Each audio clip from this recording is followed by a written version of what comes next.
Cette émission est produite grâce à Témisco. Située à Notre-Dame-du-Nord, cette entreprise se spécialise dans la fabrication et le développement de semi-remorques de tout genre. Au fil des années, Témisco a su se démarquer de la concurrence en devenant une référence nord-américaine de premier plan dans la conception spécialisée et innovatrice de semi-remorques. La force de Témisco a toujours été de savoir s'adapter à un marché en mouvement constant. Témisco a choisi de travailler directement avec ses clients et d'être à l'écoute de leurs besoins. Ces dernières réalisations, équipements pour le transport de tours et de pales d'éoliennes, des fardiers conçus pour une charge de 70 tonnes jusqu'à 100 tonnes, des remorques à courroie conçues pour le transport de minerais, pierres, sable, asphalte et autres.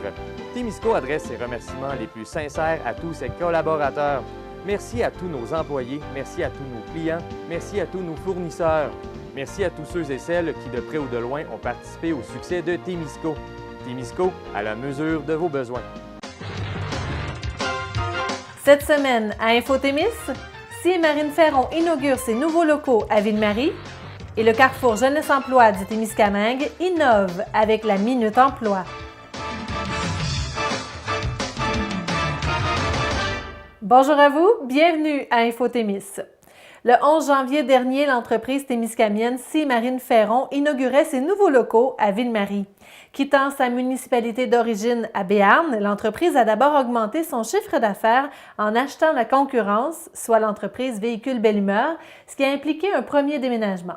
Puis, il aura fallu 18 mois de transition pour rénover des nouveaux locaux situés à l'entrée de Ville-Marie sur la rue Sainte-Anne.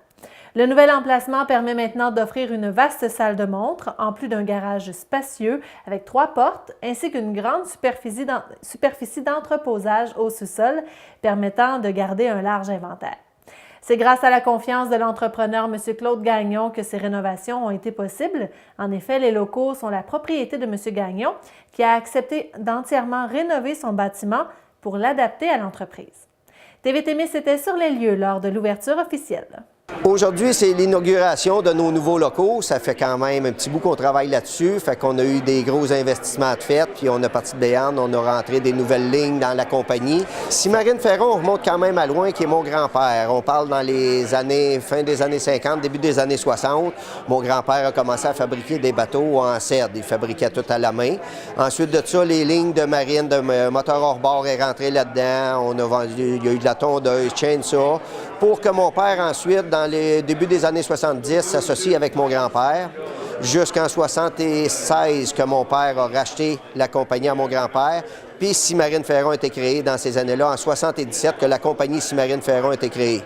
En 93, moi et mon associé Stanley, on a racheté les parts de la compagnie à mon père, que jusqu'à aujourd'hui, on est rendu ici, là, à Ville-Marie. Il fallait faire quelque chose, il fallait avancer, il faut suivre le courant.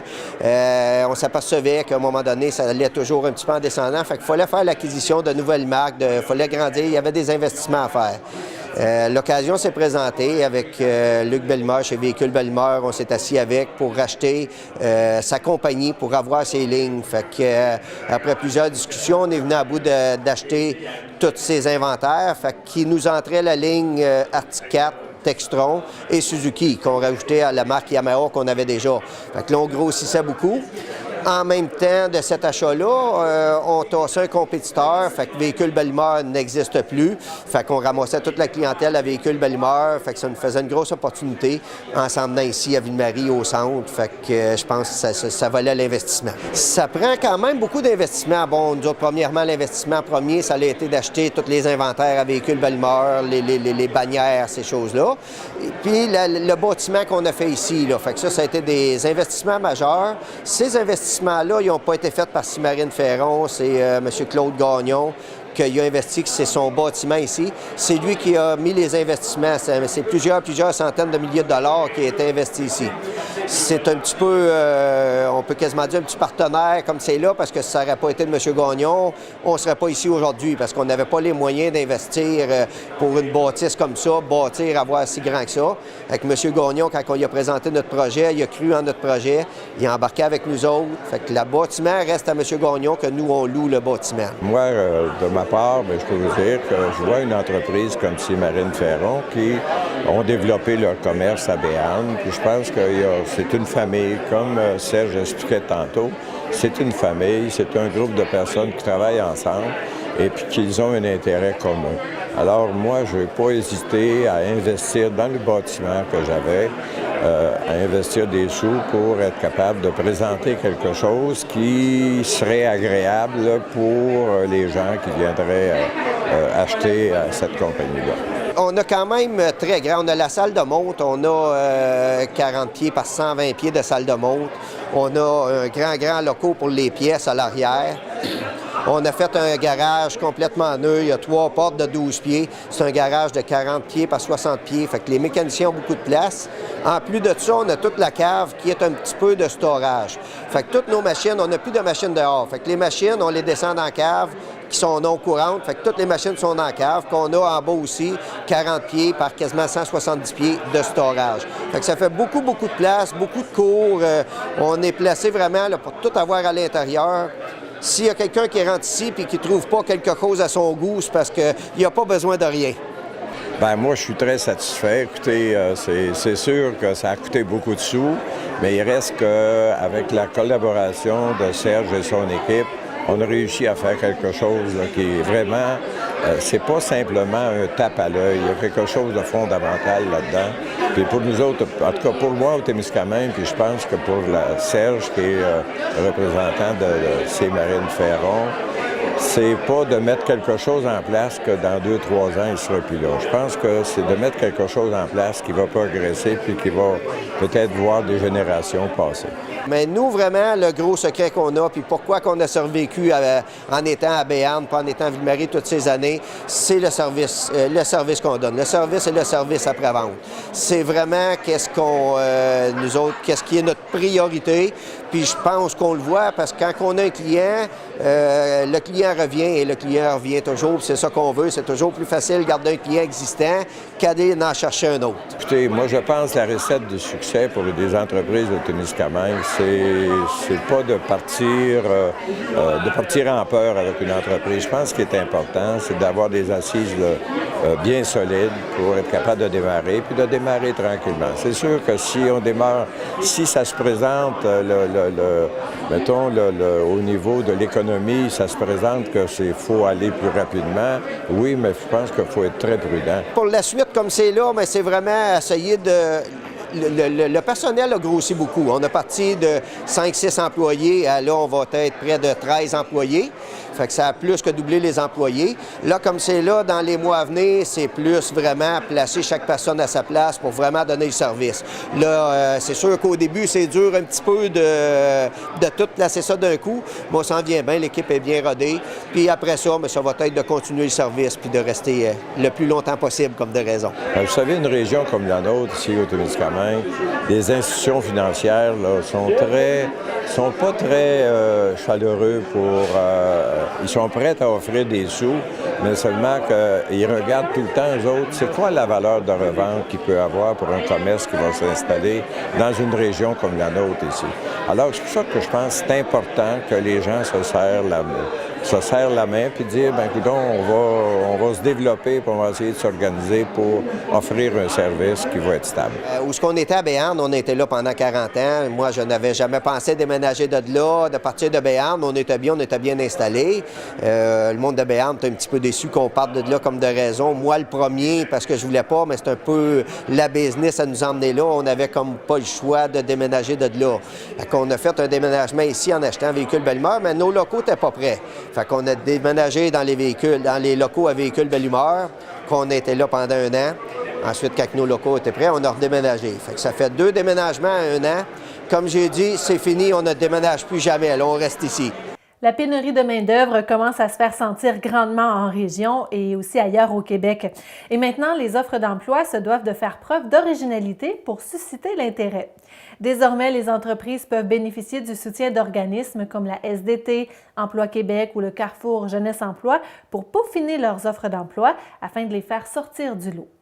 Au Carrefour Jeunesse Emploi du Témiscamingue, les intervenants ont mis sur pied un concept qui gagne en popularité. Il s'agit de la Minute Emploi, des petits vidéos humoristiques qui font la promotion d'une offre d'emploi, parfois à la demande de l'entreprise, parfois à la suggestion de l'équipe du Carrefour qui observe les offres de la semaine afin d'en mettre une de l'avant. Ces vidéos diffusées sur Facebook se partagent et atteignent un bon nombre de visionnements, permettant à l'entreprise de faire connaître son offre d'emploi. Nous avons rencontré Annabelle Landry-Jeunesse à ce sujet. Ce concept-là est né l'été passé quand on avait beaucoup d'employeurs en fait qui nous appelaient pour des offres d'emploi étudiantes. On avait plus que 3-4 par jour qui nous appelaient, qui comblaient pas, qui cherchaient des employés, puis il y en avait pas. Hein? Fait qu'avec la pénurie de main-d'œuvre, on s'est rendu compte de tout ça. Fait qu'on s'était rencontrés en équipe, puis on avait réfléchi à qu'est-ce qu'on pourrait faire pour les aider, parce que c'est sûr qu'ils nous demandaient des noms dans des banques, puis on avait personne, tous nos jeunes étaient en emploi. Fait qu'on se questionnait à savoir qu'est-ce qu'on pouvait faire de nouveau pour aider les employeurs, pour les aider à promouvoir leur offre d'emploi. Fait que c'est là que la Minute Emploi nous est venue. Les petites vidéos loufoques pour essayer de rendre ça attrayant puis divertissant. Et donc là, direz-vous que vous êtes un peu victime de votre succès? Est-ce que ça a créé de nouvelles demandes d'employeurs qui veulent faire affaire à vos services? Il y a des employeurs qui nous appellent, qui sont intéressés, qu'on le fasse pour eux, puis on adore ça quand c'est le cas. C'est sûr qu'on est prêt à leur faire plaisir. Victime de notre succès, on va se le dire, là, il y a beaucoup de vues sur les vidéos, c'est impressionnant. En fait, on s'attendait pas à ça, mais il y a aussi des bons commentaires. Là. On fait affaire directement avec les entreprises pour lesquelles on fait les vidéos, fait qu'on les rappelle, savoir si ça a eu des incidences, si ça les a aidés, puis fait que c'est sûr que plus ça va aller, plus qu'on va avoir des demandes, j'ai l'impression. Et comment ça fonctionne pour faire affaire à vos services? Bien, il y a des semaines où on n'a pas nécessairement de demandes, fait qu'on nous-mêmes, on contacte les employeurs, mais si les employeurs voudraient qu'on leur fasse une vidéo comme ça, c'est vraiment le fun qu'ils nous contactent, là. C'est arrivé aussi quelques fois, puis c'est motivant, en fait, ça nous motive encore plus de savoir que la demande vient d'eux. Fait qu'ils pourraient nous appeler n'importe quand, puis on prendrait leur demande. Avez-vous des exemples un peu de situations qui sont arrivées, un emploi qui est arrivé, puis de quelle façon vous brainstormez pour en arriver à une capsule? Ben oui, là, on a l'exemple de la Gauloise, là, avec notre chanson.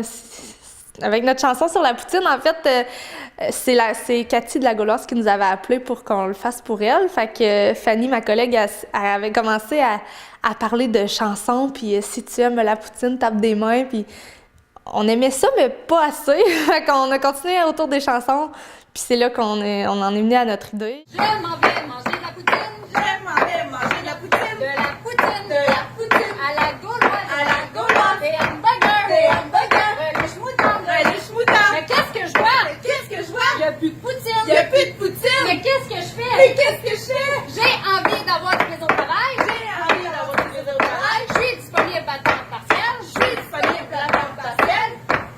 J'aime travailler avec le public. J'aime travailler avec le public. Mais qu'est-ce que je fais? Mais qu'est-ce que je fais? Je vais voir Cathy et Stéphane. Je vais voir Cathy et Stéphane. On t'attend! Hier, on a mis en ligne la photo, la vidéo sur le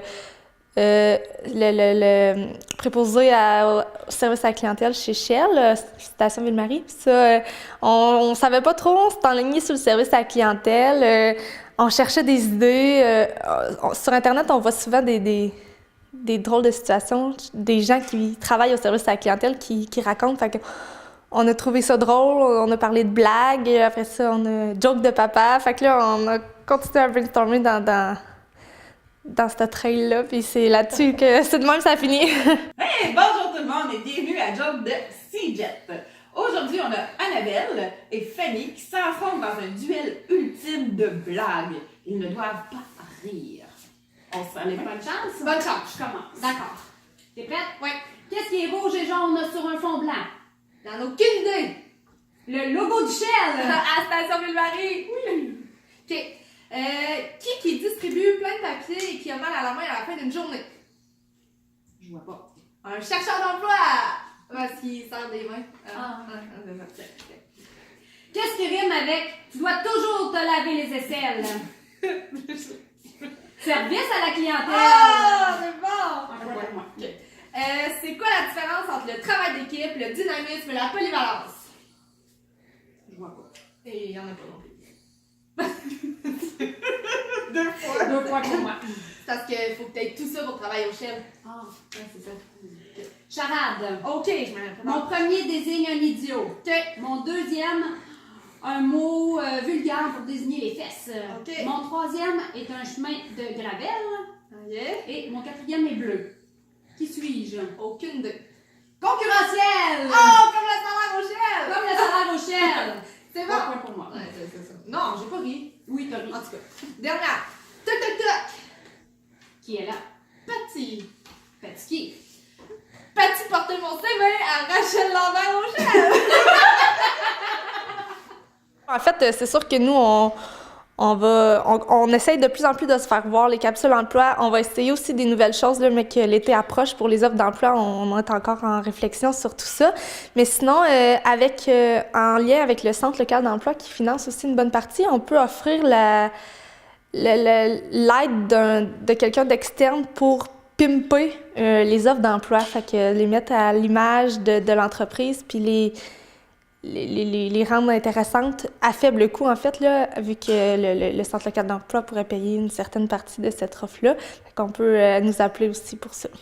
Diriez-vous que présentement, c'est vraiment rendu un gros défi, le recrutement de main-d'œuvre? Totalement. La pénurie de main-d'œuvre, on la voit partout. Puis on voit aussi tout l'effort que les entreprises font pour rendre leurs offres intéressantes, rendre leur entreprise intéressante pour aller chercher les gens. On le voit partout, c'est sûr.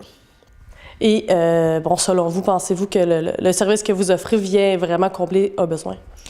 Bien, vient combler un besoin, oui, parce qu'il y a des entreprises qui savent pas comment faire pour les rendre ça intéressant, puis on se rend compte que les offres d'emploi qui étaient utilisées avant, là, un peu plus en papier détaillé, un texte pas de fond, là, tout plate, mettons, là, bien, ça marche moins parce que clairement, les gens vont être attirés par les choses qui flashent ou qui vont attirer leur attention.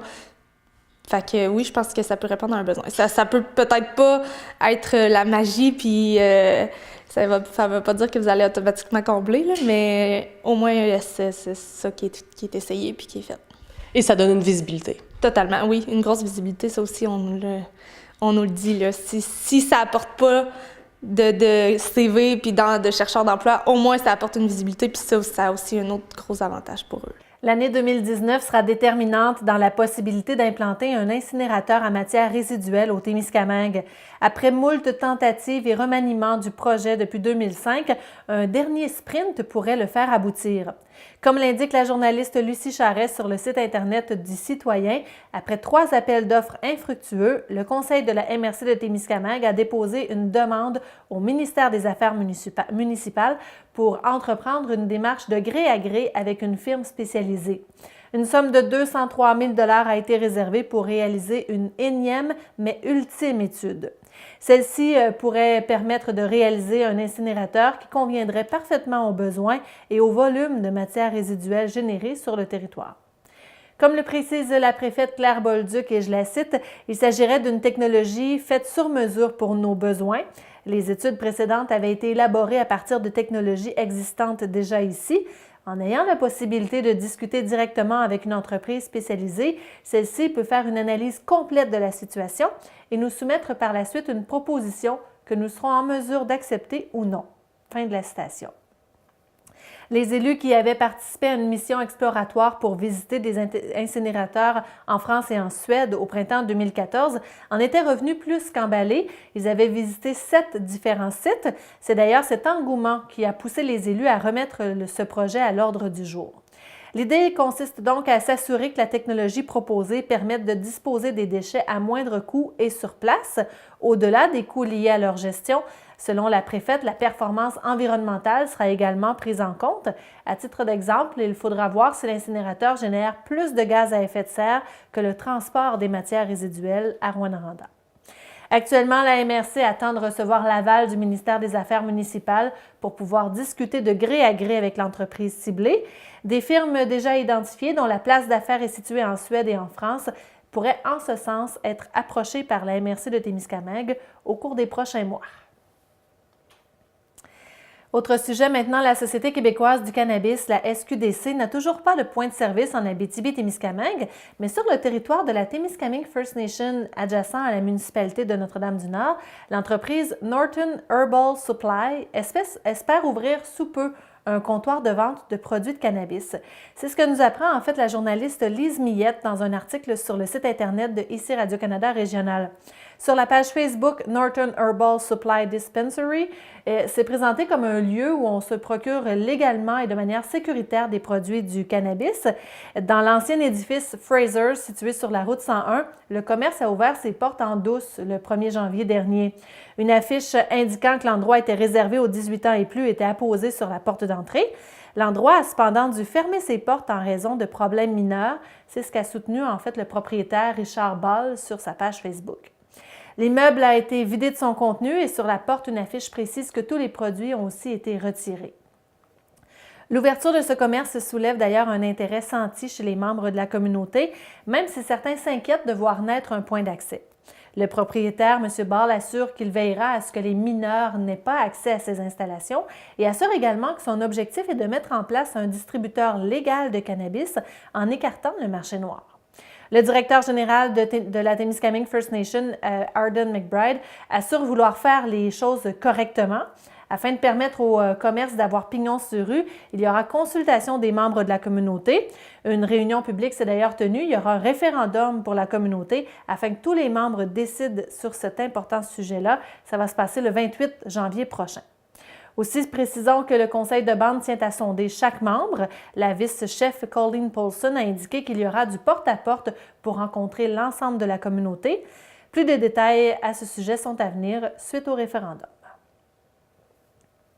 Dans un court vidéo sur sa page Facebook, la députée solidaire Émilise Lessard-Terrien a rappelé à la population qu'il faut enregistrer son arme à feu dans le registre prévu à cet effet par le gouvernement d'ici le 29 janvier. Elle a aussi invité ses collègues députés qui vont à la chasse ou qui pratiquent le tir sportif à donner l'exemple en invitant les citoyens et citoyennes à faire enregistrer leurs armes. Chasseuse Émilise Lessard-Terrien est d'avis que d'enregistrer les armes à feu, c'est normal et c'est rapide. La loi sur l'immatriculation des armes à feu est entrée en vigueur le 29 janvier 2018 et toute arme à feu sans restriction présente sur le territoire du Québec devra de ce fait être immatriculée. C'est auprès du Service d'immatriculation des armes à feu, le SIAF du Québec, que les propriétaires d'armes à feu ont la responsabilité d'en demander l'immatriculation. Et ce, même si elles étaient déjà enregistrées dans l'ancien registre canadien des armes à feu. D'ailleurs, pour avoir tous les détails, on vous invite à visiter le site siaf.gouv.qc.ca ou encore vous appeler au numéro sans frais le 1-888-335-9997. La députée néo-démocrate d'Abitibi-Témiscamingue, Christine Moore, a indiqué à la journaliste Marie-Hélène Paquin de Radio-Canada Régional qu'elle était toujours en réflexion quant à son avenir politique. Enceinte d'un troisième enfant, Christine Moore songe à consacrer plus de temps à sa famille. Elle a précisé qu'elle va attendre que son bébé soit né avant de prendre sa décision finale. Elle désire être d'abord certaine d'avoir un bébé en santé qui lui permettra de continuer ce travail-là parce que c'est beaucoup de conciliation. Si toutefois elle choisissait de se présenter à nouveau, elle se dit outillée pour affronter ce qui sera sa 5e campagne électorale. C'est donc à suivre. L'école primaire de Saint-Bruno-de-Guigues sera dotée bientôt d'un local spécialisé pour sa clientèle vivant avec un handicap intellectuel, tel que décrit par la journaliste de ici Radio-Canada Régional, Tania Neveu. Il s'agit d'une salle multisensorielle appelée Snowzelen. L'espace est spécialement aménagé pour les personnes qui vivent avec un handicap intellectuel dans le but de créer une ambiance agréable et sécurisante. Il s'agissait d'un besoin pour l'école de Guigues. 5 jeunes font partie de la classe spécialisée Libellule de l'école. Ils pourront donc bénéficier de la salle d'ici la fin du mois de mars. Depuis plus de 2 ans, des membres de l'équipe de Marie-Assomption travaillent à trouver du financement nécessaire pour aménager une telle salle. Les coûts de l'aménagement s'élèvent à plus de 15 000 $. Le montant a été amassé à l'aide de multiples campagnes de financement. L'enseignante en adaptation scolaire Caroline Beauregard-Descoteaux est convaincue que la salle Snowzelen permettra de changer leur quotidien. Plusieurs partenaires font partie de ce projet important pour l'école. Une inauguration officielle sera faite lorsque les travaux seront terminés. Jusqu'au 25 janvier prochain, c'est la période d'inscription au service d'animation Passe-Partout et au préscolaire de la Commission scolaire Lac-Témiscamingue. Pour le service d'animation Passe-Partout ou la maternelle 4 ans, l'enfant doit avoir 4 ans avant le 1er octobre 2019. Et pour la maternelle 5 ans, c'est la même chose, l'enfant doit avoir 5 ans avant le 1er octobre 2019. Sachez que le certificat de naissance est obligatoire, le certificat grand format émis par le directeur de l'État civil. Pour inscrire votre enfant, veuillez vous présenter au centre administratif de la CSLT à Ville-Marie, à l'école du Carrefour de la Tulipe, à l'école Saint-Joseph de Notre-Dame-du-Nord ou encore à l'école Gilbert-Héberge de Témiscamingue entre 8h30 et 13h et 16h d'ici au 25 janvier prochain. Notez aussi que puisque la maternelle 4 ans à temps plein est offerte dans les secteurs de Béarn, Fabre, Guérin et la Tulipe, il n'y a pas de service passe-partout pour ces municipalités. Si vous voulez plus de détails, communiquez avec la commission scolaire ou encore visitez le site www.cslt.qc.ca. La Régie intermunicipale de la sécurité incendie du Témiscamingue, la RISIT, lancera une campagne pour le recrutement de pompiers volontaires dès ce printemps. C'est ce qu'indique le journaliste Boualem Adjouti sur le site Internet de Radio-Canada régional. L'organisation qui regroupe les pompiers de Ville-Marie, Lorrainville, Béarn, Duhamel-Ouest, Saint-Édouard-de-Fabre et Saint-Bruno-de-Guigue veut embaucher au moins une dizaine de pompiers. Les casernes de pompiers des 6 municipalités ouvriront leurs portes au public afin de parler de leurs besoins et expliquer leur travail. D'autres municipalités du secteur nord ont aussi montré leur intérêt à rejoindre la RISIT. Le regroupement compte actuellement 64 pompiers. La Fédération des clubs de motoneigistes du Québec, la FCMQ, vous invite à participer à son événement Porte ouverte sur les sentiers de motoneige. Ça se tiendra les 19 et 20 janvier 2019. En collaboration avec Intact Assurance et Bombardier Produits récréatifs, vous pourrez obtenir votre droit d'accès temporaire gratuit, qui est obligatoire, il faut le dire. Ça se passe sur le site d'inscription Porte ouverte au pluriel sur les sentiers de motoneige.ca. Donc, Porte ouverte sur les sentiers de motoneige.ca. Aussi, pour profiter des sentiers durant une plus longue période, faites comme plus de 90 000 propriétaires de motoneige et contactez votre club local. Des droits d'accès de 1, 3 et 7 jours sont disponibles, ainsi que des droits saisonniers. On vous souhaite de bonnes randonnées avec beaucoup de plaisir et surtout que ça se passe dans la plus grande sécurité. Le défi Château de neige est en branle au niveau provincial. Ce sont 11 régions qui participent au défi pour l'édition 2019, dont l'Abitibi-Témiscamingue. Le défi de Château de neige souhaite devenir un défi de grande réputation. Il souhaite promouvoir les saines habitudes de vie et favoriser l'intérêt des enfants et des familles à l'activité physique en plein air lors de la saison hivernale. Le défi s'adresse aux écoles, aux centres de la petite enfance, aux familles, mais aussi aux individus. Jusqu'au 11 mars prochain, on vous invite à construire votre château. Vous courez la chance de gagner plein de prix. D'ailleurs, la MRC de Témiscamingue a indiqué sur sa page Facebook qu'elle souhaite que le Témiscamingue se démarque comme territoire sur la scène provinciale dans le cadre de ce concours. On vous invite à participer en grand nombre. Tous les détails se retrouvent sur le site défichâteaudeneige.ca. Après celle de Fugerville, une deuxième église fermera ses portes au Témiscamingue en moins de 2 mois. Il s'agit de l'église de Saint-Édouard-de-Fabre, construite en 1912, voilà. Tel que décrit par Tania Neveu de IC Radio-Canada Régional, la municipalité avait fait l'acquisition du bâtiment en 2012. Toutefois, le conseil municipal a décidé de fermer officiellement l'église le 2 janvier dernier.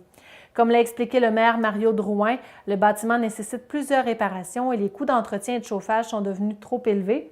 Une cérémonie de désacralisation aura lieu en juin prochain. Pour le moment, la municipalité ignore ce qu'elle souhaite faire avec le bâtiment qui est inscrit au répertoire du patrimoine culturel du Québec.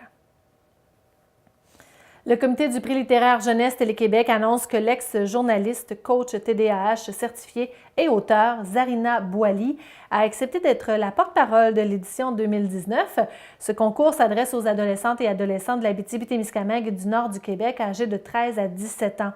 Le comité du prix littéraire Jeunesse Télé-Québec invite cette année les adolescentes et adolescents à rédiger une nouvelle sur le thème « De l'autre côté du miroir ».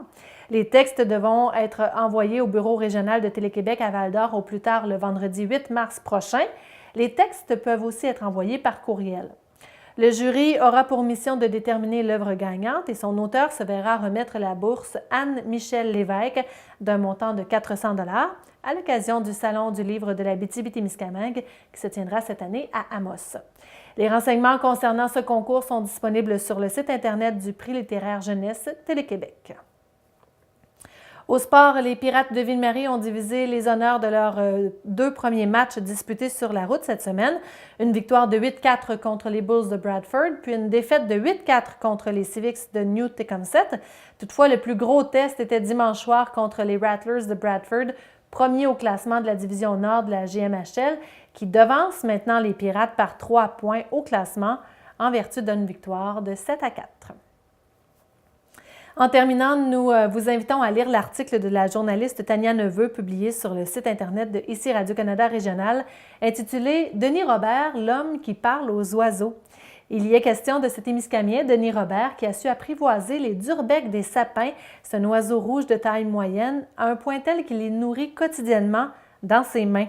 Maintenant retraité, M. Robert a toujours eu cette passion pour les oiseaux, mais depuis 2 ans, il passe beaucoup plus de temps à les étudier, les observer et surtout les photographier. Au fil des années, Denis Robert a créé dans sa cour un véritable habitat pour les oiseaux. Il a identifié chez lui plus d'une centaine d'espèces d'oiseaux différents au sol et dans les airs, et on dit qu'il y en aurait environ 300 au Témiscamingue. Un article très inspirant à lire.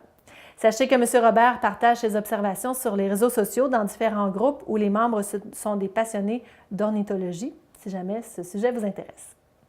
Et voilà ce qui complète Info-Témis pour cette semaine. Au nom de toute l'équipe, je vous remercie de votre présence.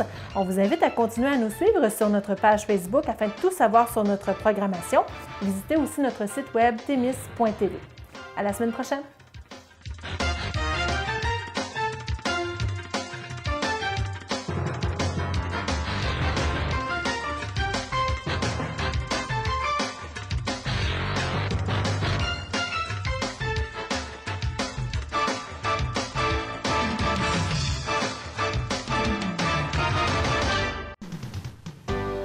Cette émission est produite grâce à Témisco.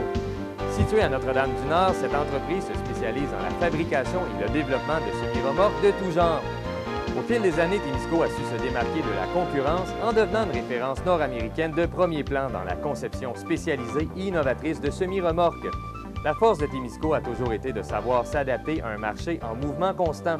Témisco a choisi de travailler directement avec ses clients et d'être à l'écoute de leurs besoins.